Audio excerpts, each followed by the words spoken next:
చిన్నపిల్లల్లో ఈ screen time అనేది వాళ్ళ ఇంపల్స్ కంట్రోల్ మీద ఎలా ఎఫెక్ట్ చేస్తుందో చూద్దాం. మామూలుగా అయితే ప్రతి ఒక్కరికి ఈవెన్ పిల్లలకు కూడా ఒక లెవెల్ ఆఫ్ బోర్డమ్ అంటే బోర్ కొట్టాలి. ఎందుకంటే బోర్ కొట్టినప్పుడు వాళ్ళు ఆ ఫ్రస్ట్రేషన్ని ఎలా డీల్ చేస్తారు అని నేర్చుకుంటారు. సో ఆ ఫ్రస్ట్రేషన్తో డీల్ చేసిన తర్వాత దాన్ని ఎలా కోపప్ అవ్వాలి అని నేర్చుకుంటారు. మీ పిల్లలు చూసినట్టయితే యాక్టివ్గా ఆడుకునే పిల్లలు కొద్దిసేపు బోర్ కొట్టింది అనుకోండి, కొద్దిసేపు కామ్గా కూర్చొని మళ్ళీ ఆలోచించి కొత్త రకంగా ఏదో ఒక గేమ్ స్టార్ట్ చేసుకొని ఆడుకుంటారు. ఇది నార్మల్. అంటే వాళ్ళకి బోర్ కొట్టాలి, వాళ్ళు ఫ్రస్ట్రేట్ అవ్వాలి. ఆ ఫ్రస్ట్రేషన్లో నుంచి ఒక క్రియేటివిటీ వస్తుంది. క్రియేటివిటీ వచ్చి వాళ్ళు కొత్త ఆట ఏదో పిచ్చి ఆట అయినా పర్లేదు కానీ ఏదో ఒకటి క్రియేట్ చేసుకుని ఆడుకుంటూ ఉంటారు ఎంటర్టైన్మెంట్ కోసం. కానీ ఎప్పుడైతే ఈ స్క్రీన్ టైం ఎక్కువ అవుతుందో పిల్లలకి ఈ విధంగా ఆలోచన కెపాసిటీ తగ్గిపోతుంది. సో వాళ్ళు ఎంతసేపు ఉన్న ఎంటర్టైన్మెంట్ అంటే స్క్రీన్ చూడాలి అని ఫిక్స్ అయిపోతారు.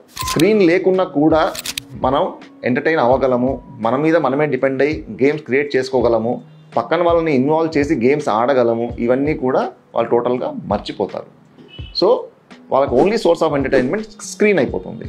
ఎప్పుడైతే మీరు స్క్రీన్ని పక్క తీస్తారో వాళ్ళకు వేరే సోర్స్ ఆఫ్ ఎంటర్టైన్మెంట్ లేక ఆ ఫ్రస్ట్రేషన్ని ఎలా డీల్ చేయాలో తెలియక ఒక్కసారిగా వాళ్ళు అగ్రెసివ్ అయిపోవడము, ఇంపేషెంట్ అయిపోవడము, ఇంపల్సివ్గా యాక్ట్ చేయడము ఇలాంటివి జరుగుతాయి.